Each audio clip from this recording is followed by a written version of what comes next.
Watching Ends versus White? I'm sorry. We'll wait for you.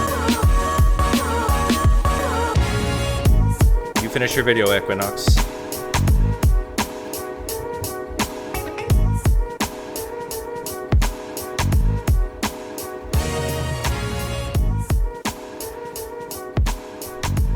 Wow, 2 live streams in 2 days. Yeah, you got here at the beginning, DB Cisco. Welcome, Chris French. I know we were about to get our debate on. No, actually, this is not going to be a debate. I don't think it's going to be a debate type video.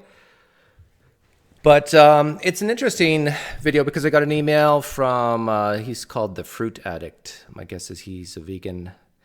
And he emailed me. He let me know he's an atheist, but he's saying, Doug, why are you always picking on the same old stuff, those conservative fundamentalist type Christians? There's so much more to Christianity. So anyhow, I'll play the video, and thanks, Jordan, for the donation, $1.99. I think my family is getting sick of Applebee's, so Chili's. We're going to put that towards Chili's. Maybe Outback Steakhouse. Oh, the Fruit Addict is not going to like that. We're going to go to the steakhouse. Actually, the Fruit Addict, if you're listening to this, I only eat meat when it's going in the garbage. I'd never order meat or buy meat. But I have 2 kids, and they do, and my wife.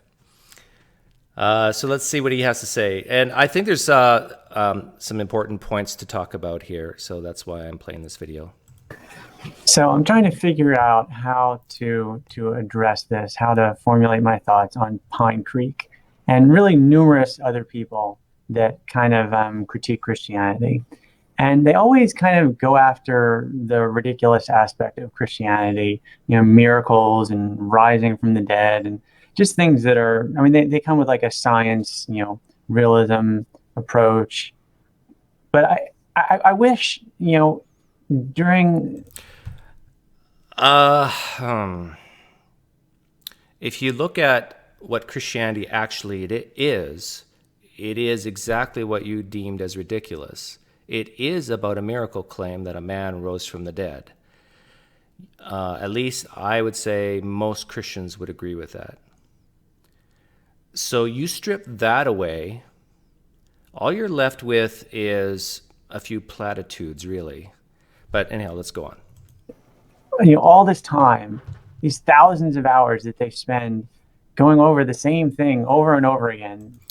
That's a good point. Maybe I should mix it up more. But hear me out. The reason why I do what I do, the way I do it, is because there's some Christians out there who, for example, are followers of James White. Speaking of James White earlier in the chat.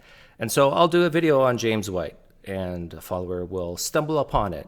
Or let's say I'm doing a video of Frank Turek or Peter Enns or whoever. At some point, I'm going to hit, a Christian's going to find me, or even a Muslim will find me, or a Jewish person will find me, based on a certain apologist or pastor that I'm critiquing. And then hopefully they'll give me a fair listen to what I have to say, and maybe they'll change their mind on something. The fact that Christianity has all these ridiculous ideas of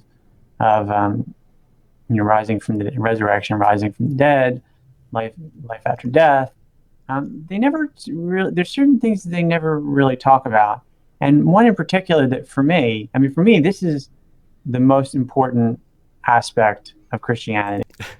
Rob, you're feeling jealous. You're saying you never do a video on me. Why are you doing this Fruit Addict when I've been in your chat so many times? I've actually never even seen a video of you just doing something. It's always in a hangout, or you're just posting videos from other people. I think maybe I've seen one of you just doing something. Or the words that Jesus said in the Gospels. The words that the writers of the Gospels have put into his mouth. I appreciate you, Fruit Addict, for saying that. You're acknowledging that we really don't know what Jesus said. Some Christians would say, yes, we do, but it's probabilities. Maybe Jesus said those things. So I appreciate that you're saying that the authors put those words in the mouth of Jesus.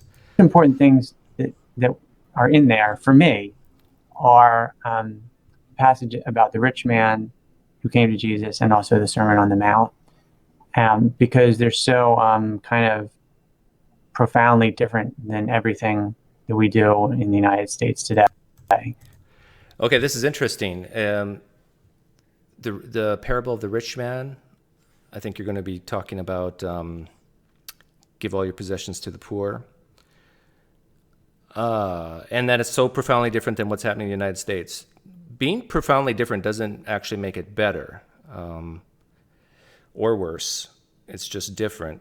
And I'm going to make the claim right now that giving everything you have to the poor is ridiculous. But I'm going to play a little bit more, and I'm going to explain myself. And the story about the rich man it's in Matthew 19. And, a rich man comes to Jesus and says, how can I be perfect? Or how can I follow you? Let me give you the exact words that he says. Teacher, what good must I do to gain eternal life? Okay. And Jesus says, you should not kill, you shall not commit adultery, you should not steal, you should not bear false witness, honor your mother and father. And it's important to note here that even according to the Gospels, that parable is showing that salvation is by works.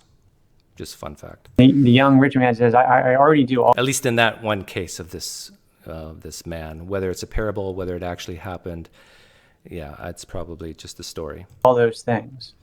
And Jesus looks at him and he says, well, if you want to be perfect, then you have to give up all your possessions. Give up all your material possessions and then come and follow me, and help the poor, help the people that are suffering. And this is, for me, this is what Jesus is really all about. If for you that's what Jesus is really all about, then I would highly recommend you don't listen to this Jesus at all. Because, as I said before, if you were to do that, to take no thought for the morrow, as Hitchens said, if you were to give all your possessions to the poor, that is a stupid, ridiculous thing, and it actually could cost the lives of the people you're trying to save. And let me explain. I'm a big believer that there are some people in this world who are more compassionate than others, whether it's genetic, cultural, I don't know. And I'm also a believer that there's people out there who are very productive, more productive than other people. In other words, we're not all born equal. There are people in the United States who have IQs of less than 85. They tend to be the poorer ones in this country because it is more of a capitalistic society. Now, if you were to imagine that the producers who have a great return on their investment, they have money, they invest that money returns even more money, and so on and so on and so on. If they were to give all their capital, all their resources away to those who are less efficient and downright terrible at using that money, those producers would have nothing left to produce more. Now, you could say, well, they could start again. Yeah, maybe, but it would take time. And so I've actually said this to pastors when I was a Christian, and a lot of pastors agreed with me that, and maybe this is a tip for any pastors listening, and I know that there's about 3 or 4 guys in your church who probably make up over 50% of the donations. And these guys are either great businessmen, researchers, whatever. They make a lot of money, doctors, lawyers, whatever. It would be better off for you as a pastor to say, you know what, keep a little bit of your money and reinvest it. Add more businesses, open up new clinics, expand, because you have a proven record of being able to have a high return on your investment. And then when you die, do us the favor and donate, a large portion of your estate to the church. Do you realize you'll end up saving and helping and feeding the way more poor that way than to just give all that money at once. A lot of pastors I've talked to actually agree with that idea, but they say, but Doug, they don't do it. They don't put that in their will. Well, I think a lot of them do, and even non-Christians like Bill Gates and Warren Buffett and so forth. I think they've given away at least half already, or have pledged to give half, or maybe even some more of their billions and billions of dollars to different charities in the world.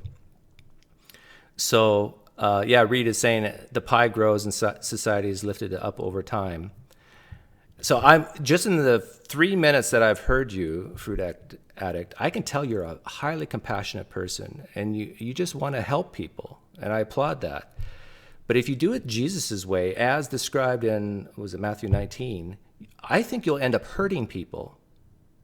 I actually think it'll do the opposite of what you think it will do.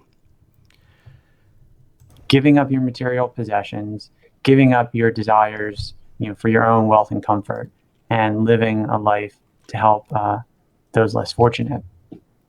And unfortunately, this is extremely, the rich man goes away unhappy because he loves his material possessions. I will, I have no beefs against giving to charity. I was just saying, if you're giving all of it or even most of it to charity, in some cases, in fact, the cases that matter, it will end up hurting people.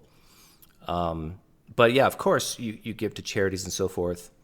But I think a lot of non-Christians give less to charities. And I think this is true. Someone can fact check me on this. That Christians in the United States, at least, do give more to charities than non-Christians. But I'm not sure if that's because non-Christians in the United States have more faith in the government and welfare programs and so forth, or if maybe they're just giving it in cash and food more so than Christians who give a check to the church and so they can get their tax receipt at the end of the year. So I'm not exactly sure all the variables involved there. Unfortunately, if this were the religion, if this were Christianity, giving up all your material possessions and following Jesus to help those less fortunate, there would be no Christianity, okay? Because almost nobody, there are people that live this kind of a life. Mother Teresa led this kind of a life.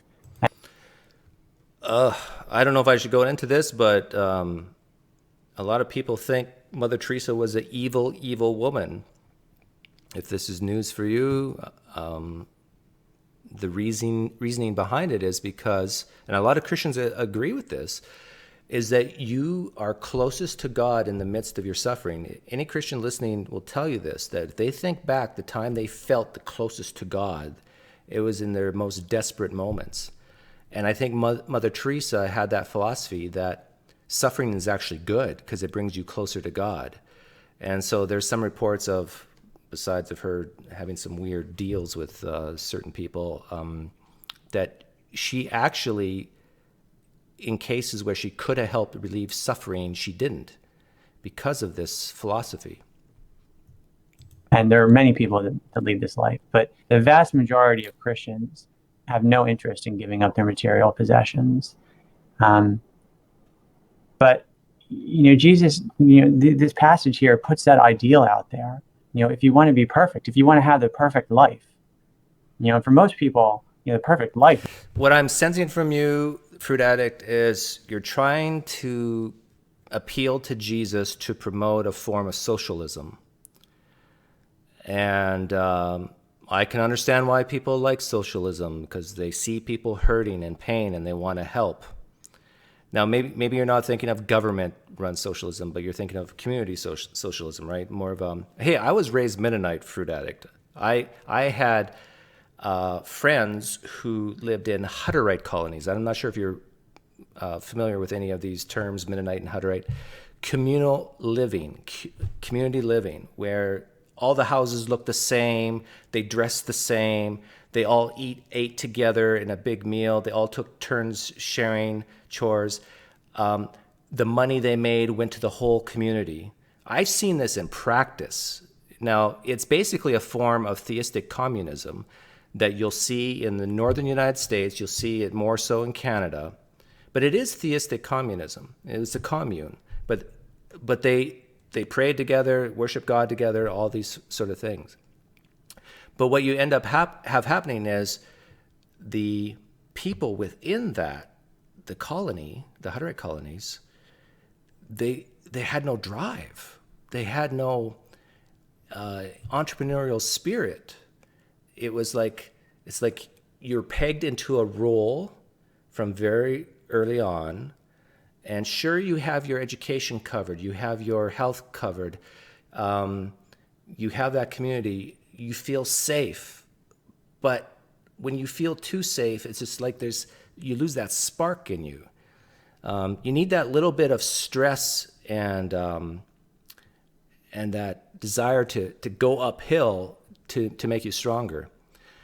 I'm kind of ranting a little bit here, but I'm sensing from you, Fruit Addict, that this is kind of like the life that you think Christianity is trying to espouse, and that whether you're a Christian or not, that's where society should go. There's one where you have enormous wealth, enormous material possessions, people's respect and admiration. But for Jesus, the perfect life is where you give up everything and follow him.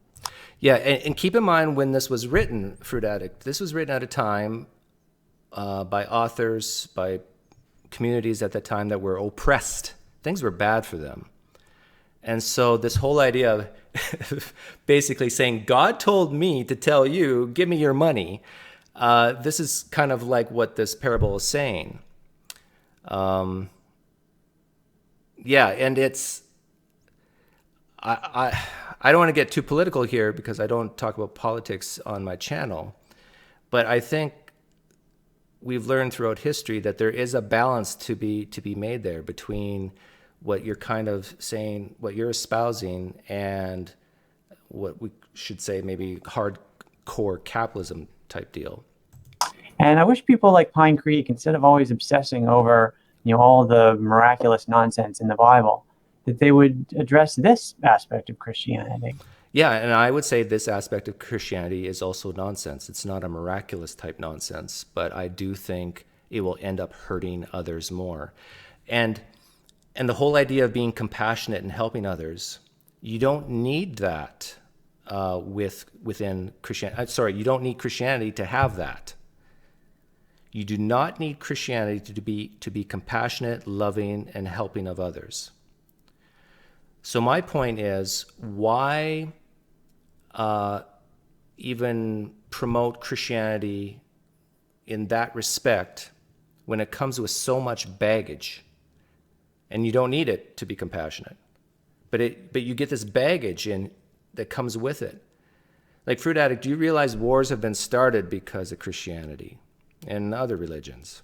There are people today who will agree with you about that Matthew 19, that you should give to the poor and so forth. But on the other hand, they will say that Israel is God's chosen people. The end of the world's coming soon. I just talked to a guy a couple days ago who believes that in his generation, Jesus will return, and that wars are going to start even more so, even though wars have been going on forever. In other words, public policy, or how a country treats another country, is based on some of this stuff that people really believe is this is God interacting. His fingers are touching everything. And so it's really hard. I can sense from you that you just want people to help the poor, and I commend you for that. I agree with you. But if that takes Christianity to do that, and on the same hand, a lot of the government money is going to be used to start or create wars, just because the Old Testament says that Israel is God's chosen people, then we got a problem, right? I think I kind of sense that you are going to agree with me on that one. So why not just say, you know what? Sure, Christianity has that, love others, turn the other cheek, give to the poor, but so do a whole bunch of other religions. Christianity is not special in that regard. This is something. I mean, what maybe he's part of this as I am, part of this set of people like the rich man who can't conceive of giving up his material possessions. And so, this passage, we just kind of, we leave it in, we don't open to Matthew 19. We'll just forget about that passage. But anyway, I'd love to hear PineCreek's thoughts on this. Um, Well, yeah, those were my thoughts. And I hope you will consider that what I said actually could be true, that by giving so much like this rich man, to give it all would actually end up hurting the poor in the long run, maybe even in the short run. So, we do the best we can. We each have to make our decisions, who we're going to give to, what organizations we're going to give to, how much we're going to give, and still yet build a better life for our own families. You and I probably both agree that Jesus is not going to come today or tomorrow, and we're going to be lifted up into the clouds or put into hell. So we do think of the future of our grandchildren. There's another issue right there is, for the Christians who believe this sort of thing, that this apocalyptic type thinking, why should they have a retirement account? Like, if you truly believe that Jesus is going to come in your generation, why would you ever save enough money to give to your children or grandchildren? It doesn't make sense. And yet Christians do it. So I don't know if it's because a part of them just doesn't believe this is true, or just in case they're wrong, I guess. But it just shows that they were truly, truly confident that we don't have much time left on this planet. Christians should just give all of their money away and not worry about 401ks or IRA accounts. Anyhow, I hope that answered your question. I do want to say another thing, that I do believe Christianity and other religions have a benefit to society, and the main one is community and infrastructure. And because of history, it's been set up. And so it's very hard for non-believers to let's say, move to a new city and fit in right away as a non-Christian in this country. It's very difficult. And this is part of the reason why I tell some Christians who might suffer from some mental problems, depression, anxieties, that maybe it's best they stay in Christianity. I waffle back and forth on that one, to be honest. But I do understand that there are some people. What video I did? I did a video about, we were talking about surveillance, cameras always watching, and someone said that, this is God. God's always watching, and so religion. One of the benefits of religion is that some people may actually need to be watched to do good things. I don't understand that. Like, Troy and I were talking yesterday on live stream, and he had that fear as well, that if he stopped believing, that he wouldn't have any sense of morality anymore, and then he might do bad things. But he woke up the next day and everything was fine, and he didn't murder, he didn't steal or rape or anything like that. So this is probably as political as I'm going to get. By the way, I watched yesterday's live stream and read all the comments, and there was some really funny comments in there. Too bad I wasn't watching. I would have handed out probably 10,000 Pine Points during that. I forget most of them, but. Reed says, capitalism has worked so well with eliminating poverty. The poor now have an obesity problem. Yeah, if you are a person who thinks socialism is the way to go, or capitalism is the way to go, I think you need to think a little bit more. There's always a balance. There's a reason why we have evolved with differing attitudes of these things. There's a reason why people have evolved with different personality types. and because it helps us survive. And so if you go to one extreme or another, odds are it's not going to work. Capitalism is where the bankers, investors, and owners can do anything to increase their profits. Slavery is 100% capitalism. You know, DB Cisco, I was raised on a farm, and so I have a bias that towards capitalism, because if you don't work, you don't eat. And personal responsibility was number one when I was raised on the farm. My dad, I think I was age 10, age 12. He bought me and my sisters 500 laying hens. And if anyone here has worked with laying hens, raised laying hens, they have the worst smelling manure ever. And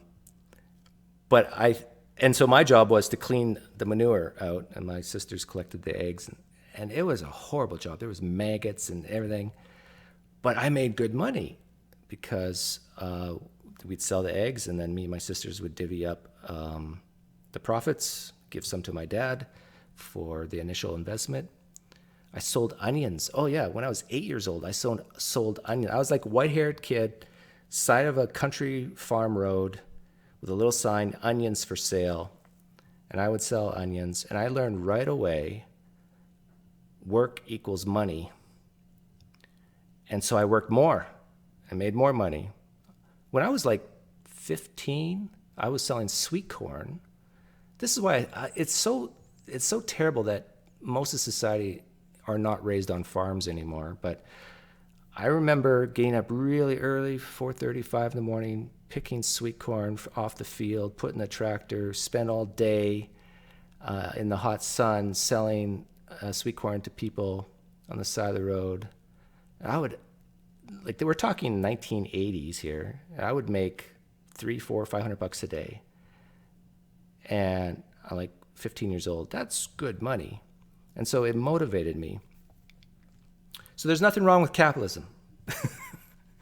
It taught me responsibility. It taught me planning, discipline. Now I understand that some people don't have that get up and go. Now, is that because of their parents, the way they were raised, or is it because there's genetic differences? And I understand that there's a wide range of IQs, that most people fall between 95 and 105. And if you're over 105 IQ, you have a better chance of making money than someone who has an IQ below 95. That's just the way our society works. Is it fair? No, life is not fair. It will never be fair. I teach that to my kids all the time. Not only that life is not fair, but it will never be fair. But still have a smile on your face. I feel for you, Doug. I was breaking rocks in the hot sun. I fought the law, and the law won. Did you tithe 10% of your onions, Doug? Oh, yeah, I did, Adam, out of fear.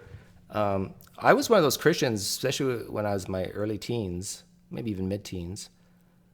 I'll have to admit, late teens, who thought that if you don't tithe, Adam, that God will get you.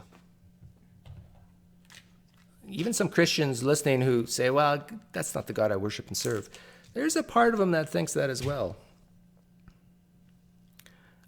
I remember I worked all summer selling sweet corn. I made probably $5,000, and so I had $500 cash. And I was in a town where I just moved there, and I didn't know any churches. And so just one Sunday morning, how old was I? Probably 16. I left home when I was 15 to go to a private Christian school. But I just walked into a random church on a Sunday morning and just dropped $500 cash in the offering plate. It was at least $500 cash.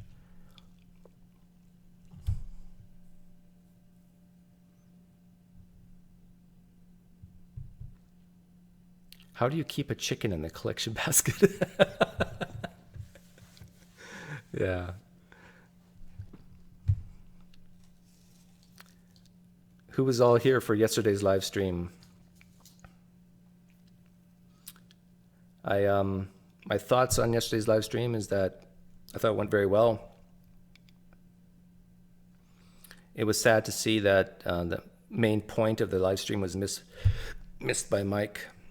It really had nothing to do with Mormonism per se, but with the similarities between how Mormonism is perceived by Mormons and defended by Mormons to how Christianity is perceived by Christians and defended by Christians. It was the perfect video, I think, to use the outsider test of faith. And who was it? Was it Hebrew Dan?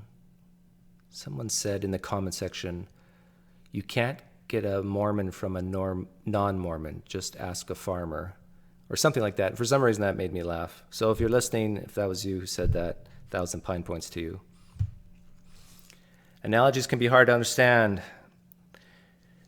Yes, but the thing is, Troy and I are probably going to be perceived by Christians as being just biased atheists or just out to get Christians. But the thing is, the stuff we were saying yesterday is not controversial among even Christians, definitely not among Jews and Muslims. Like, everybody knows that there's at least a few cases where the New Testament was added to. Everybody knows, even if it's just one or two cases, that there was changes in the text. And everybody knows some of these changes, at least one or two times, were pretty significant.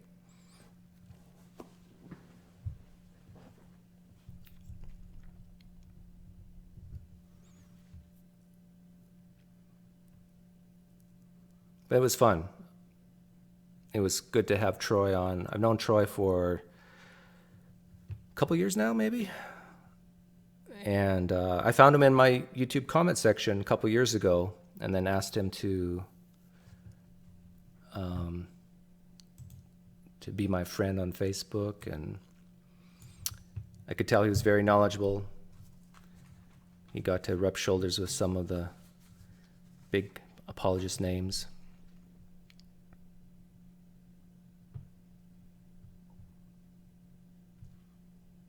Do you think Mike Winger is capable of honestly using the outsider test for faith? I hope so.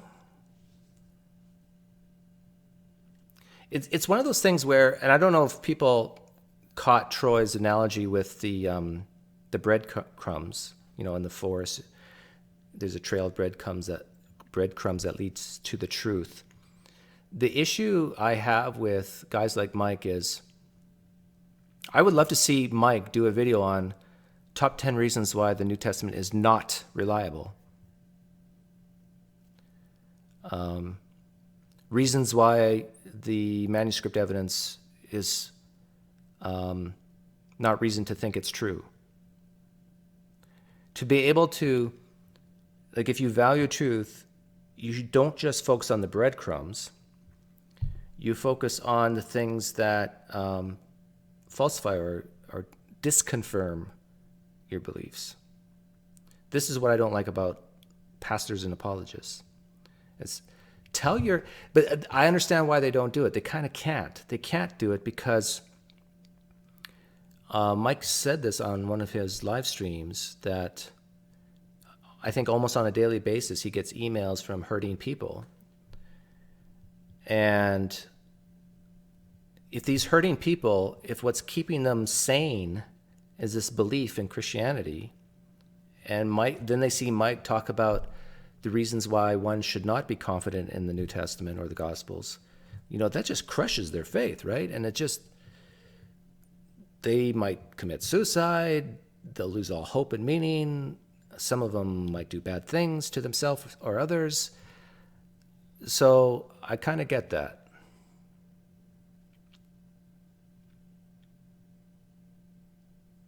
I had a pastor knock on my door, was it, I don't know, maybe a year ago? And he was basically witnessing and inviting people to his church. And very quickly he realized, oh, this is not the typical guy to talk to. And so we talked for, I don't know, 45 minutes or so. And then he left. Then he sent me a letter. And the letter this pastor sent me was very touching. And it was basically, Doug, I understand you read the Bible every day. You understand this stuff. There's nothing I could say that you don't already know, at least as far as the core propositions, and that you're happy and you really don't need our church. But then he went on to say, but what does a guy like me, the pastor, do with, I got a congregation that comes in and at least half of them are just hurting. They need help. Do you want me to say the things you told me to them? They just want to be comforted. They just want to be loved. They want to come to the front and be prayed for and consoled so they can take a deep breath at the end and walk out of that church building and try to face another week. I don't think people realize just how bad some people, well, I'm sure you guys do, but there are people in this country that have it really, really bad. And Christianity is their out. It's the way they cope with it. But it's not, that is true in almost every country. With almost every religion. There's a reason why religions exist. It's to help survive. So I've said this a while back, but I honestly do think atheists are freaks of nature. So if you're an atheist, you're a freak. Doug, when will you do a video challenging your current worldview the same way you ask Christians to do? What's my worldview? My worldview is that the world exists, that there's planets, that the earth is spherical, gravity works, pulls things down towards itself. What's my worldview? No, that's maybe you think I'm dodging. So I'll go a little deeper. What's my worldview? Well, we talked about politics. My worldview is probably, am I in the frame here? Here's socialism, here's capitalism. I lean probably 60% towards capitalism. Is that a worldview? I guess so. What else is my worldview? Oh, my worldview is don't throw battery acid on people's faces. Don't chop people's heads off. That's another worldview of mine. Call me crazy, but I don't think you should do things like that. In other words, in general, well-being should go up. Unnecessary suffering should go down. So if you want to challenge me on any of those things, if you think I should cut people's heads off or cause pain, Franklin, you want to challenge me on that? Go ahead. If you want to challenge me that gravity pulls things down to the earth, feel free to challenge me on that. If you want to challenge me that the earth is spherical shape, go ahead and challenge me on that. I'm telling you my worldview, Franklin. I'm being honest with you. On the things I don't know, I don't claim to know. Could there be a God out there? Sure. I'm not omniscient. I don't think your God's real. And my whole channel is full of reasons why I think that. What else is in my worldview?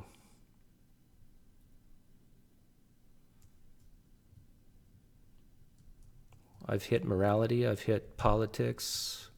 I've hit reality, the world around us. Am I missing anything, Franklin? Is there anything you want to know?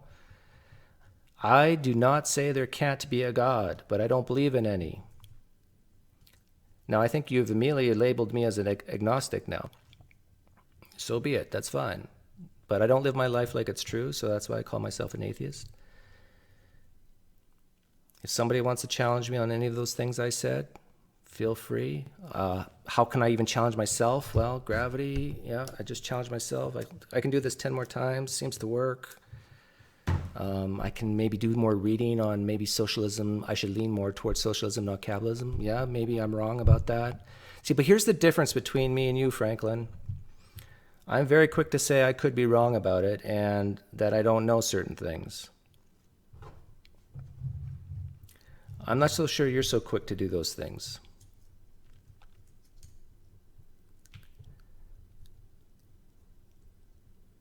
There is not an Abrahamic God, full stop. Do you think it's worth following the example of Jesus, Doug? No, in fact, Joe, that's what you missed. Just before, half an hour before you got here, Joe, I was critiquing or talking about this video from the fruit addict, and he brought up the parable of the rich man to give all your possessions to the poor. And he's saying, Doug, why are you focusing on all the ridiculous stuff, like people rising from the dead? Why don't you focus on true Christianity, or the heart, I should say, of Christianity, which is giving to the poor? And I said, sure, that's great, but you don't need Jesus or Christianity to give to the poor, to help the poor, to feed the hungry. And in fact, I said that giving all your possessions away, especially if you're a productive member of society, is probably the worst thing you can do to help the poor, because now you've lost your resources to make more money. So, no, I don't think it's worth following the example of Jesus. Because, well, let me put it this way. A guy named Myron could have said the things Jesus said. Why did I pick Myron? Because I have a cousin whose middle name was Myron, and we'd always tease him. Doug, how do you deal with the cognitive dissonance from the Bible teaching that when you raise up a child, they will not depart from the faith, but then you departed? Yes, Ryan, that's why my mom and dad are very, very sad that I'm no longer a Christian, because they think they've done something wrong. So they would blame themselves more than me, I think. So I personally don't have any cognitive dissonance, of course, about the Bible on that, but I think they do.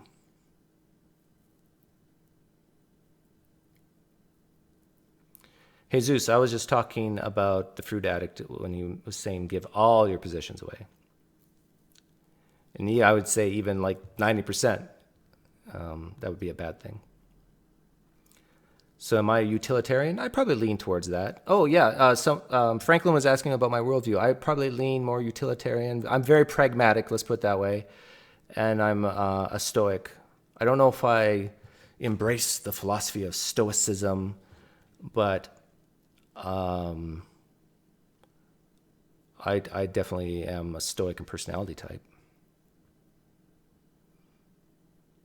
Like I personally cannot even comprehend people who freak out and get super angry. On those SJW videos you watch, I don't understand like what's going inside their brain. Like I'm almost like a person looking at animals in a zoo. Like, whoa, what species is this? And same thing with extreme jubilation. I don't understand that either. Like when I see, when I was younger, maybe I would like really cheer hard on every sporting event I watched. But the only time I remember actually jumping up with joy was when Canada beat the United States in the 2004 Winter Olympics, 2002? I don't know. Remember when Crosby scored the winning goal in overtime? There's probably no hockey fans here.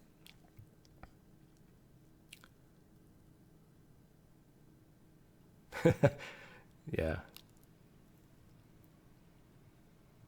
So my main beef with Christianity, even if you strip away all the miraculous claims, which I don't think there's any evidence for, or at least not good evidence for, is you don't need it. You do not need Christianity to be compassionate, to be loving, to be caring. You don't need it. And it comes with so much baggage. So why not keep the good stuff, get rid of the bad stuff, like the stuff that causes wars, for example, And yeah, if you want to say you got it from Christianity, I guess fine. But I don't think Christianity is unique in that aspect of promoting treating others well. I'm hearing too much bad theology, folks, making my ears hurt a little. I'm Reformed, by the way. Reformed is the way to go. Well, Jesus, if I was a Christian, I would be Reformed too, I bet. It's the easiest way to go. Just say, God can do whatever he wants. He can throw people into hell he wants, bring people to heaven that he wants. Predestined, yeah, fine. Old Testament atrocities, who cares? What, are you so weak that you think it's unfair? God created everything. Just shut up and kneel before God. That's kind of like the Reformed attitude. Oh, and by the way, I'm chosen. I'm one of God's elect, and you're not. So sorry, but that's just the way it is. I hope and pray that you are one of God's elect, that you will realize you are, that God will regenerate you as he's predestined. But until then, I'm special, and you're not. That's the Reformed for you. Sounds like you mostly agree with Jesus and you don't understand the one story, Doug. Joe de Pilato, let me say this as clearly as I can. I don't think you know, or I know, number one, that Jesus existed with certainty. Number two, that he actually said the things that you think he said. That's the more important one, number two. I can grant you that he existed. That's fine. So when you say you mostly agree with Jesus, what you're really saying is you agree with the philosophies or teachings that the authors of the Gospels wrote a lifetime after the purported events. That's what you're really saying. Like, Joe, do you understand that Jesus taught his followers that the end times are nigh, that they're coming soon? And that they were waiting after according to the story, they were waiting for him to return. And they realized, whoops, he's not back. Do you realize that some would say that Jesus lied about that? Do you realize that some say, even in the book of Mark, that Jesus was a little cuckoo if he existed, and it did even half the things that are purported of him? Come on, Doug. Peter Enns wants to be your friend.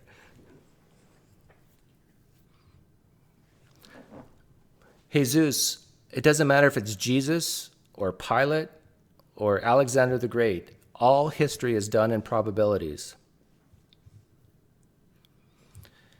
So when I say we cannot be confident of what Jesus said, that we have a gauge of confidence based on the evidence, that same gauge exists for Pilate, for Alexander the Great. But let me tell you what we do have for guys like Alexander the Great or Pilate. We have inscriptions. We have busts. We have physical evidence. We have coins with their pictures on it. That should automatically, I don't care if there's a million manuscripts of Christianity. I don't care if there's a billion. I just spit in the face of that. It's because if you're just copying one thing from another thing and saying, well, that's evidence that that thing is true, even guys like William Lane Craig says that's nonsense. It's just, it talks about precision at that point, not accuracy.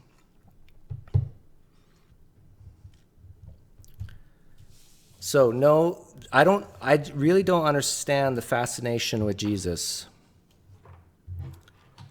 I really don't. In fact, I remember talking with Keith Giles about this. He was my if you go back to my old interviews, Keith Giles is my very first one. And I have to leave here in 2 minutes. And he thought you just needed Jesus to be loving and compassionate. I told him, no, I think the teachings of Jesus can be viewed as evil. And that's how I think even C.S. Lewis viewed it as. Remember what C.S. Lewis said. He was either a liar, lunatic, or Lord. And that if he isn't Lord, then the teachings of Jesus that, now I understand not everybody views the atonement the same way. But the view of atonement that Jesus paying for the sins of another, in other words, lifting the burden from one person to another that he's independent of. Now, if he's not God, that's evil. Evil, evil, evil. Jesus is evil. His actions are evil if he's not God.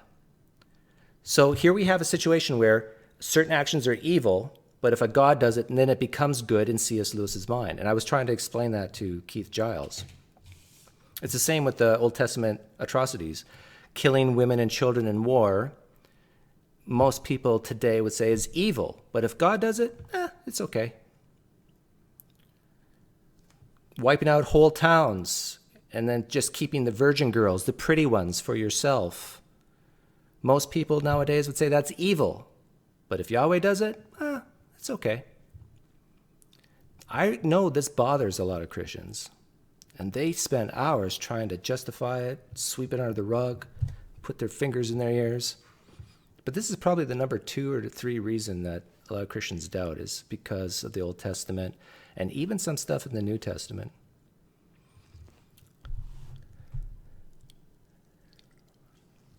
Okay, guys. Let's start the music. I gotta go pick up my son from school. We'll see you next time. And thanks to the Fruit Addict for emailing me this video.